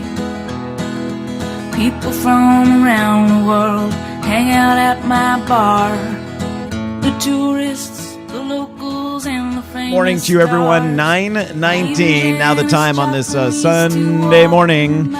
And beautiful music there, recorded just for the Gold Dust, which we had on the show last week. And that song got stuck in my head last week. It's very Janis Joplin-y, Yes. isn't it? I like it. Yeah, Yes. so very enjoyable. Anyway, good morning, everyone. Great to have you with us. Patty was in the middle of her newscast when the commercial break got in our way, and she didn't get around to doing the weather forecast. No, so, would you like to hear it? Kick it down, Patty. All right. And it's complicated, okay? Are you ready? I'm ready. Maybe you want to get out a pen and paper and take notes. Okay. Okay, ready? Sunny and cold. Oh, all right. There we go. Sunny and cold. And that's pretty much statewide. Yeah, that's right. We should see slightly warmer temperatures Wednesday. Right now, we're looking at overnight lows in the 30s. Yeah. My Prius told me all about that this morning. A little warning, snowflake Warning. on the display. Upper 50s to low 60s throughout the daytime hours until midweek when we'll see a little bit of a warm up. Yeah, I think LA gets into the low 70s by Wednesday. Okay. Here in San Luis Obispo, where we broadcast the show, we'll be in the 60s. But up to the north, I think they find it difficult to even climb out of the 50s. Right. It will remain cooler for them up there. And what's nice, though, what I appreciate, clear skies, lots of sunshine. So it's kind of that cool, crisp weather where you feel like you can still do things. We complain a little too much in California. You think? When the weather turns cool. All the subtleties of just how nice it is. Yes. Sometimes I feel guilty We're saying not talking about trudging around in snow and shoveling the driveway to get the car out of the garage. No. So. Unless you're listening to us up in the Tahoe area where where you have had and we snow. don't feel bad for you at all in the Tahoe area, honestly. We had snow on the Central Coast on Thursday. Mm-hmm. It snowed on the Cuesta Grade, which is the high point between San Luis Obispo and Paso Robles. And we had a picture that I should share that via the Facebook page or something. It was taken. Someone really shouldn't have taken it because they were driving. Because they were driving at the time. Don't do that. We do not suggest that. It could have been a passenger, but the steering wheel gives it away. The steering wheel? The steering wheel's a dead giveaway, guys. Right. So. Oh, gosh. All right. But. And some reports of, in Guadalupe, some light dustings of snow in some places around the Central In Coast. Guadalupe, because that's near Santa Maria. Just a little bit, yes. But it was pretty cold around here. And then I think the Santa Cruz Mountains might have gotten a little as dusting. well. And Diablo sometimes gets a dusting. They closed the Mount Grapevine Hamilton. outside of L.A. on Interstate 5, I-5. The Grapevine was closed. Was that midweek? And It was Thursday. Snow. I think it was Thursday. Snow shut it down. That's a big deal when I-5 gets cut off, because what it does is it adds a ton more truck traffic to Highway 101. Right, shifts that traffic over to Highway 101, and then we feel it here. Anyone along the coastal section of California is From San Jose to Santa Barbara, you see a lot more trucks because of the because they can't get over the Grapevine. So, Right. So sometimes they just camp out there and just wait, because it usually doesn't take too long for the situation to change. But I know when I used to commute to work in the morning along 101, I knew when the Grapevine was shut down, because going to work as a morning anchor, I was on the road at 2:33 in the morning, and you get to know how many cars should be out there. And when all of a sudden you're seeing a ton of traffic, you're like, okay, something's changed. All right, 9:23 right now. You're listening to the Eat, Drink, Explore Radio Network. I'm your host, Randall White, joined by Patty Pyburn. And both of us, for different reasons, have increased our vegetarian diet selections, I guess you might say. Right. I waited till after my birthday, which is January 3rd, and then Why set yourself up for failure? Exactly. So this is my second year now, where for the month of January, instead of doing a meatless Monday, I do a meatless January, and I really it's so much easier this year than last year. Last year, I did find it on the difficult side, a little more challenging. Well, I think looking around and exploring recipe options helps, and we've done some interview segments where I kind of felt like if I'm not going to be fully vegetarian, and I know that that's not realistic for me and my lifestyle, then what's the point? But hearing from so many people saying a little bit of change in that direction helps. Does make a difference. So yeah, you don't have to do it 100%. I'm not doing it 100%, but this past week I have. Nor are you going vegan, which would be cutting out eggs and cheese and dairy, all those sorts of things. A more, should we say, drastic change to your diet. I have been you're moving that direction. Moving toward the vegan just for this month.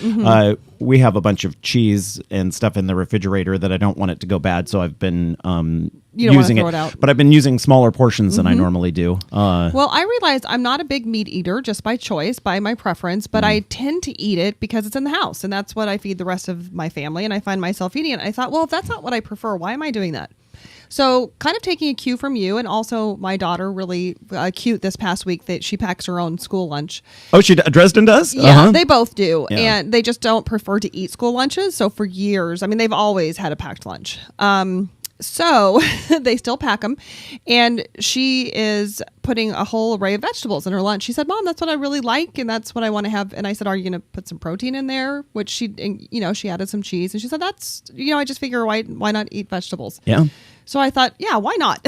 And you've been using a lot of quinoa, which is an excellent source of protein. And if it's something you've seen in the store, but you haven't adventured to the quinoa area yet, I highly recommend it. It's as easy to cook as rice or pasta. It really is. I actually have better luck cooking the quinoa because it doesn't ever get gluey or mushy. Like I tend to sometimes go awry. I don't know what I'm doing wrong, but the rice doesn't always come out right for me. The quinoa, I feel like I can't mess it up. It's light and fluffy, and it has really high quality protein. Yes, and you know what you can cook it with instead of water, which I know you do, is vegetable stock, or if you would like to use a chicken or beef stock to give it a little more flavor. So I use that. This past week it's been vegetable. And then for me, my lunches have been a cup of quinoa in my little lunch container and some greens. And then I roasted a bunch of vegetables over the weekend and then put them in containers. So then I threw in roasted tomatoes and some squash and eggplant. And roasted onions, by the way, are quite delicious. Oh, they're really good. I like to take butternut squash, which you can find at the market right now, cut that in half, and then onions as well, and bathe them all in a little olive oil and put them in the oven and roast those. Then throw those in after they're done roasting. Throw them in a blender with some. You can use some non-fat evaporated milk if you like, not the sweetened kind. Right. And add that in there to give it a creamy texture. And add in. I like to use curry. Put some curry in with that as well. And it really is the best roasted butternut squash soup. It's so easy to make too, and you can have a whole batch of it for the week. That is the way to do it. That's a good go-to, and especially with the weather we've been having, nice cup of hearty hot soup sounds delicious. That's for sure. My challenge with the vegetarian diet is eating out, going to restaurants, and I threw this question out on Twitter this past week, and I said, any tips for someone who's trying to, go vegetarian or vegan? Give me some options. I heard from a number of food servers who said, ask us, because That's smart. when we go back into the kitchen, it might not be on the menu, and I know this from waiting in restaurants. Right. You can develop the cooks have they could trade out a few items and then turn another, a normal entree into a vegetarian option. Right. And if they do that for you, give them a little extra tip because for their effort. You don't want to. I think it's all in how you present the question, and if you look at them and say, this menu doesn't have anything for me, I hate this restaurant or whatever. Yeah. They're not going to be too apt to help you. But if you're really nice about it and say, hey, this is something new. And call on their expertise. They work there, so they know, they know their way around the kitchen, so to speak. And this works even if you're not going vegetarian. If you just want to, what do you, if you ask your server, what do you eat when you, because there are things that are not on the menu that Right. can- They know what's up in the kitchen. That that is for sure. Hey, our recipe that we'll be sharing, the last segment of this hour is a vegetarian recipe. As a matter of fact, it's absolutely delicious, so you want to stick around for that. And then coming up next, we're heading to the nation's newest national park, and it's right here in our listening area. 9:28 the time. You're listening to the Eat, Drink, Explore Radio Network. Find us online at eatdrinkexplore.com. Back in just a moment. Some of California's best restaurants, hotels, and homes are perched on steep hillsides with incredible views. But those buildings weren't just thrown there. They were placed on foundations designed and perfected by experts. Throughout much of the Bay Area, those hillside foundations were placed by S.S. Caveney Construction. With nearly 3 decades of experience dealing with the steepest and most difficult terrain, S.S. Caveney Construction is well known for being the go-to company when quality is your number one concern. Hillsides in California, as you know, are prone to drainage issues that can lead to erosion and slippage. S.S. Caveney Construction will solve those problems for you. Get a quote today by contacting the team you need. Head to S.S. Caveney, that's CAVENEY.com, and get your foundation placed correctly the first time.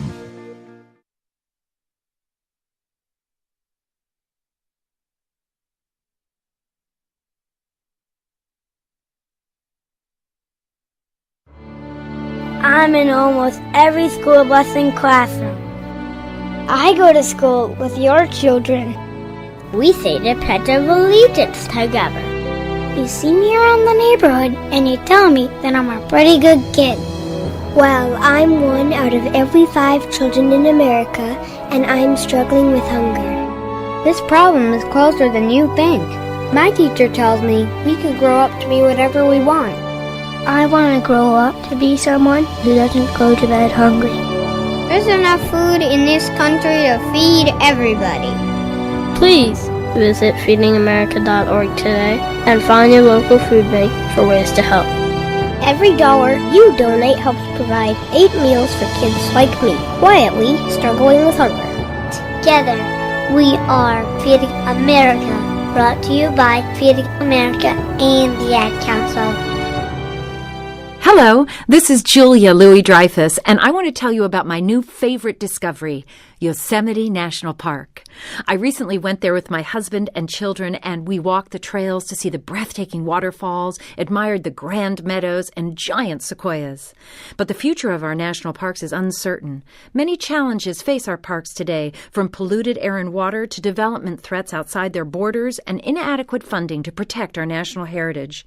That's why the National Parks Conservation Association recently completed a decade-long assessment of the challenges facing our national parks, along with proposed actions that will ensure our children and grandchildren will be able to enjoy the parks as we have. Our national parks have inspired Americans for nearly 100 years. As we approach the centennial of the National Park Service in 2016, please join us in helping to protect our national park legacy. Find out how at www.mpca.org. At the American Lung Association, we're fighting for a day when we can all breathe easier. We're fighting for clear skies over every city and healthy lungs throughout the country. We're fighting to free millions of Americans from the addictive grip of tobacco and the devastating effects of lung disease. The American Lung Association isn't just fighting for air, we're fighting for all the things that make it worth breathing, and we can use your help. See what you can do at fightingforair.org. This is Betty White. I know you don't need one more thing to worry about, but listen, high blood pressure can cause kidney damage, blindness, heart attack, stroke, and you can have high blood pressure even if you feel all right. 1 in 7 adults has it, but it's easy to get your blood pressure checked, and you can treat it if it is too high. So don't worry about it, don't ignore it, just see your doctor and check it out. For your free booklet, visit the Will Rogers Institute at wrinstitute.org and find us on Facebook and Twitter.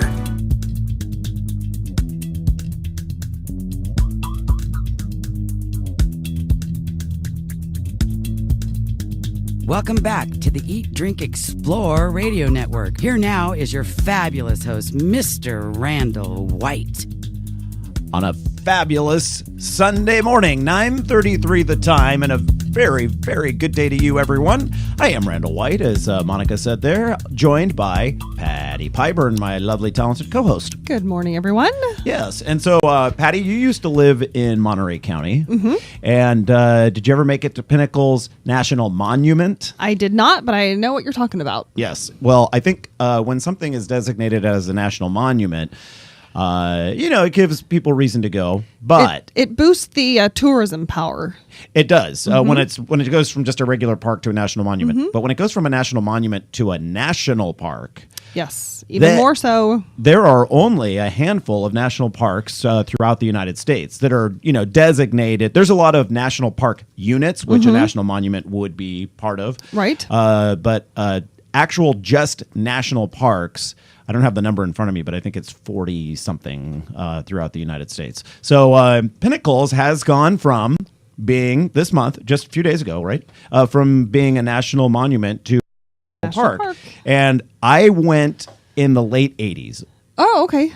And I haven't been back, but now I feel it's so funny. You should go check it out. Now I want to check it out. Well, the closest town to Pinnacles National Park is Soledad, which, lots of people drive right on past on Highway 101, but now there's reason to pull off and explore the town a little bit as part of your exploration of Pinnacles. And Mayor Fred Ledesma joins us right now on the phone.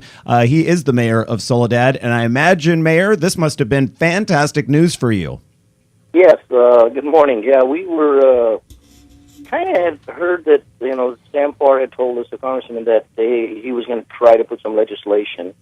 But to be very candid with you, we were kind of a little skeptical, thought, this will never happen. And then with the impasse in Washington, D.C., and the fight with the president, we figured it wasn't going to happen. So we were pleasantly shocked when we got the phone call the other morning that the president had signed the legislation. So we're pretty excited.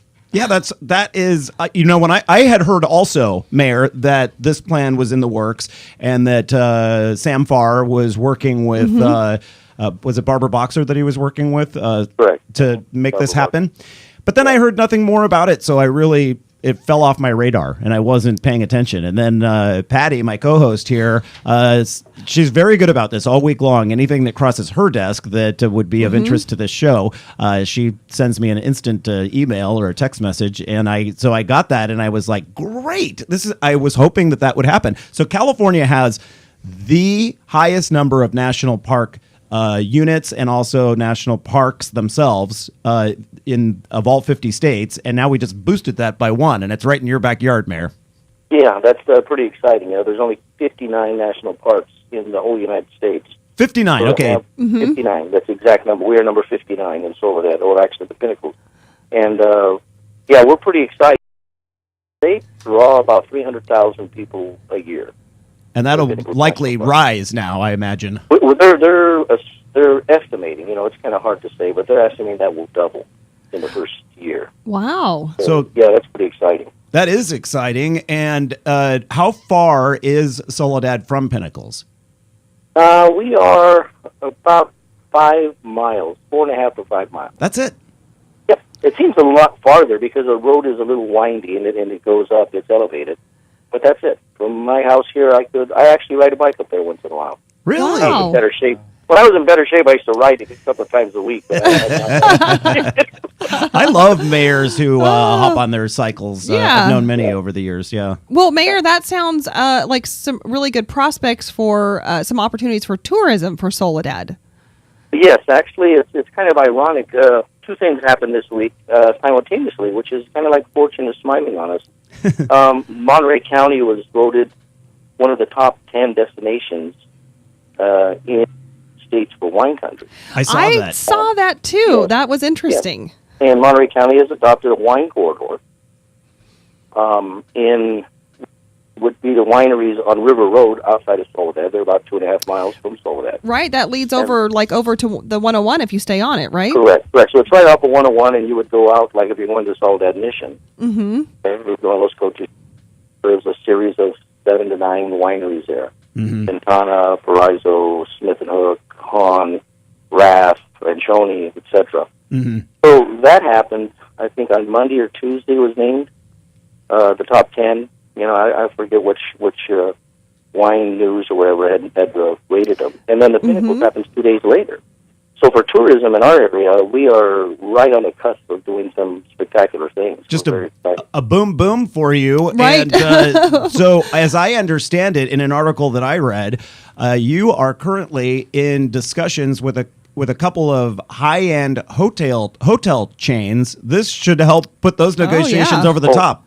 Big time. You know, I had the opportunity about a month and a half ago, and I went staying in Shafter for a NACAP, Cities Aligned with Prisons, and so on the way back, it was either stay in Shafter or stay in Paso. So I figured I'd stay in Paso. It's a little bit nicer, but I stayed there at a hotel. I think it's Ballesteros or Ballesteros. It's called. Oh yeah, right off 101 there. You can see it. It's beautiful. It's ironic that I stayed there, and one of the CEOs over at On Winery said this is exactly what we need. We need this in our area because what's happening, Randall, to our areas, it's predominantly agriculture. Mm-hmm. Mm-hmm. So, for example, the Pinnacles has two entrances, an east entrance and a west entrance. The east entrance is the side with the Hollister side. Okay. Right. And then the west entrance is the Soledad side. The difference is the east entrance has camping facilities, the west entrance does not. We do not have camping facilities. It might seem like that's not good, but we think it is good because then people, if they want to come to the national park and stay on the west side, would want to stay in a hotel. Right, and enter Soledad. Yes. Now, Mayor, a lot of people, when they think of Soledad, they think of the penitentiary that's there. Is that a hurdle for you? Is that a challenge to get people to rethink? Yeah, you know, it's, growing up here, born and raised here, it's kind of like, oh, so when did they let you out? And it's like, they gave me furlough for a few days. Yeah. You're on a work release as a mayor. Yeah, exactly. So that has been. The other thing that has been very difficult in Monterey County is that the Land Agency Formation Commission, the county commission, is pretty adamant about protecting agriculture land. Yeah. It's a two-edged sword. The two-edged sword for us is that since they do that, if we have somebody that wants to come in and build an industrial site or a large hotel, etc., you have to go through a lot of hoops to get it approved because of their protection of the ag industry. And you are just all ag land in that area. You can't mess with America's salad bowl. Well, pretty much. But our beef, though, as a growing community, especially being a Latino elected official, is the jobs that are provided by the ag industry in South County are low-end, low-paying jobs. They're not head of household jobs. Exactly. So our beef at the county level is this. You have the environmentalists on the peninsula that want to preserve land, which we understand. You have the ag industry that wants to preserve their land, we understand. So what does it leave the communities like Soledad, Greenfield, King City, Gonzales? I can tell you what it leaves. It leaves us 24,000 farm workers in those four small towns. Right. It leaves us a lot of undereducated or uneducated people with low means of income. So it makes areas of blight. And our contention is things like the ag industry, tourism, the wine industry, the tourism over at Pinnacles can change the face of the economies of all of our South County cities. So we're kind of excited about this. So this seems like an opportunity for you to see some movement there. I'll give you an example. Hahn Winery is building in the process. They got approval to build a culinary center. Oh, nice. So their idea, which is pretty cool. They kind of gave me a little sample of it a couple of months ago. You would go in, pay a fee, and they would take you with their chef, and the chef will show you how he prepares the food, and then he'll do a food pairing, a wine pairing with the food. That's a great idea. It's a cool experience. The problem they're having in the wine corridor is people show up, go through all this, and if you're like me, you start one bottle leads to two to They three, want a place 4. to stay. Exactly. So you're like, I don't want to drive. So what and ends they up shouldn't. happening? Yes, and what ends up happening though, they end up staying on the peninsula because they have more facilities, nice facilities. And by the peninsula, you mean Monterey, Carmel, right? Correct. Monterey, Carmel, Pebble Beach. Carmel Valley is just actually you can go to back road to Carmel Valley about 40 minutes from here by Arroyo Seco. And anyhow, so they end up not paying, and they end up spending their money on the peninsula. And it is very, very frustrating for us that it's like we have the party, they're buying all the gifts for somebody else. But you want the stayovers. We want the gifts. Yeah, we want the stayovers because, we all know that. We all go places, and what happens? We end up eating breakfast, dinner, buying things, going to a shop. Right. Mayor, I have a question for you, and sadly, I only have about a minute for you to answer it. But that is, with this expected increase, doubling of visitors to Pinnacles, does the infrastructure in place to handle that number of tourists? The ironic thing, we actually do. We built a new wastewater treatment plant about 7-8 years ago during the housing boom, and because we're stuck with this large facility, but it's a blessing because now we have the capacity to handle it. It's just a matter of people bringing the monies in to build these things. And I imagine building new hotels and restaurants and such like that would add some of those higher paying jobs that you were talking about as well. Yes, if you look at the salary scale at people that are in the hospitality industry as compared to some of the lower paying jobs, being in the grapes or in the lettuce business, it's a big contrast. Yeah. Right. And Soledad. You don't have to be outside of the cold. Soledad Mayor Fred Ledesma, thank you so much for joining us this morning, and a big congratulations on that new park designation. Well, thank you. I want to thank Senator Congressman Barr for getting us there, and come on down to the Pinnacle. We'll have to have you back on for an Update, like maybe a year from now or so. Thank you, Mayor. We're back in just a moment with a great recipe. Stick around for our final segment, Eat, Drink, Explore. The holidays are now over, but Restaurant Month here in California is just getting started. As January unfolds with a wave of culinary diversity, the hottest place in the state to take it all in is along the Central Coast in San Luis Obispo County. Featured on local menus are ingredients grown on nearby farms, savory seafood caught that day in the Pacific Ocean, and grass-fed beef raised on the county's lush green hillsides, all served with a touch of Western flavor unique to the region. Not only are these offerings among the best in the nation, but these foods are paired with top local wines, craft brews, and outstanding scenery. When considering your 2013 New Year's resolutions, be sure to include an education for your palate, an experience that can only come from visiting the culinary destination that is San Luis Obispo County. Oh, and I'm sure saving money is on your list of resolutions as well. Perfect,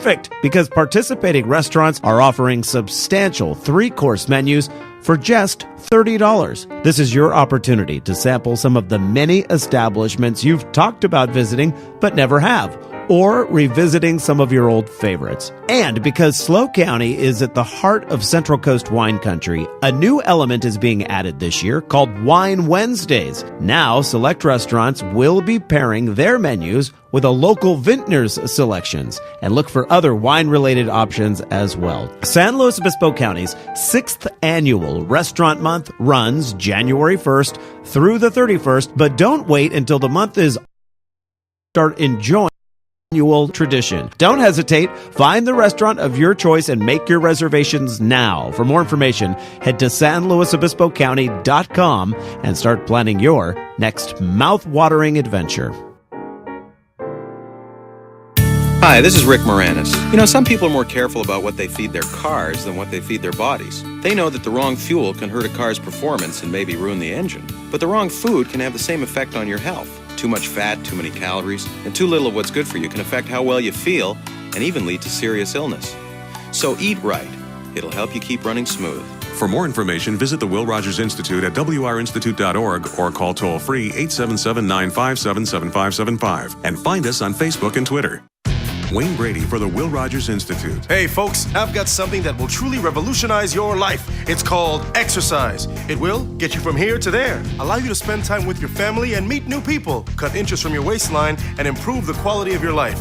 even help improve your self-image. Sexy. So when you've got to choose between moving around or lying on the couch, choose exercise. You won't be sorry. For your free booklet, visit wrinstitute.org or call toll-free 877-957-7575 and find us on Facebook and Twitter. For the latest video and information from today's show, head on over to eatdrinkexplore.com. We're constantly updating it with the latest food, beverage, and travel trends. Also, we're launching a new section of the site called California Love. This is where we recommend great companies, and the best part is every single business we feature is locally owned. We've checked them out and are confident you'll love them as much as we do. This is a great tool to have as we head into the holiday shopping season. Since you're already spending money, you might as well support your neighbor. We choose businesses that give back to the community, care about the environment, or use only the freshest local and organic ingredients. They also make their products here, not overseas. Our California Love business recommendation tool is still in the development stages, but will be available very soon at eatdrinkexplore.com. Eat Drink Explore Media, your lifestyle information source.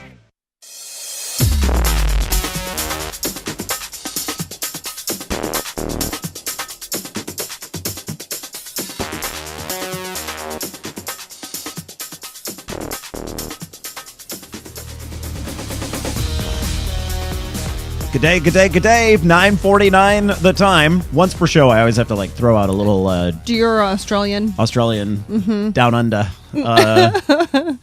accent. I'm your host, Randall White, joined by Patty Pyburn. And Patty, I loved the interview with Soledad's mayor talking about pinnacles, and you had a point that we didn't have a chance to get to. Yeah, we didn't get to this, but this is a habitat for condors. They're released there. Ones that are bred in captivity are released there every year. But in 2010, there was actually a condor chick successfully hatched in the wild at Pinnacles. Which hadn't happened in California in decades, right? Right. So according to HuffPost, they have 32 free-flying condors living there. So just another reason to visit. It's a beautiful, really amazing Natural place setting. to see. Bobcats, cougars, coyotes, wild turkeys. But I think a really intriguing part of it is to be able to see the condors. They're amazing, amazing birds, right? Are they birds? They look like flying dinosaurs, but and they are. I think they're a leftover. They're a throwback. Birds in general are a leftover from the dinosaur period, but they're so huge. It's hard to. I think when I'm thinking bird, I think sparrow, but those giant flying things are birds. What is this giant flying machine? I'll tell you, during the commercial break, we were all adamantly talking about visiting this park now. Yes. And it's funny how all it is a name change. I imagine there will be some structural changes as well at the park, but those won't take. What it does is it brings awareness again. You sort of forget it's there, and so good for them. All right. On Thursdays, Eat, Drink, Explore Media hosts a new show on that you can watch online, or if you're in the San Luis Obispo area, you'll soon be able to listen to it on Crush 92.5 FM. It's called Market Fresh, and our studio here is directly above Higuera Street, which if you've ever visited San Luis Obispo, or perhaps you even live here, you know that is the Thursday night place to be. When I was a student at Cal Poly in the late 80s, the first thing people said when you moved into town is, you have to do the Thursday night farmers market. So we thought with our location here, it only made sense to highlight what's fresh at the market. We do it just before the market starts at 6 o'clock. So our show goes from 5:30 to 6. We bring in experts who can tell us how to work that into a meal. Or what have you, bartenders tell you how to, a lot of cocktails are now locally farm oriented. Yes, exactly.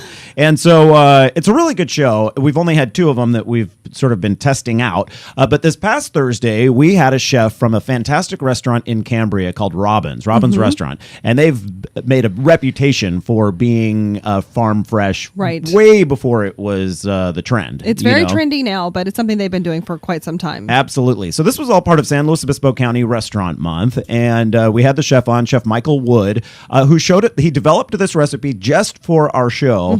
And it is a sweet potato tortellini. Yum. With a coconut lime sauce. It's very resonant. Resonant? No. Yes. it's similar to Thank you. Okay, that works too. Tom Kha soup that you might order in a Thai restaurant. And so we have a little audio outtake from that where he walks through the first steps, and then Patty, you and I will pick it up from there as to how to finish this recipe off. You can find it, by the way, at this recipe and the video attached at eatdrinkexplore.com under the recipes section. So here's a little bit of Chef Michael Wood.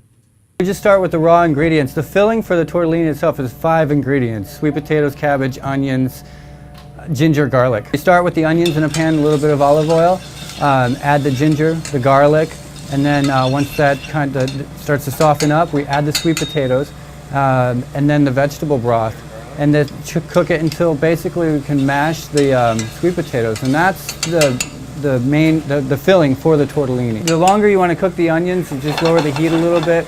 The sweeter you're going to get in the end result of the filling. This is a vegetarian recipe. That's just vegetable broth, just a simple vegetable broth, and then that's just to get those sweet potatoes to soften up.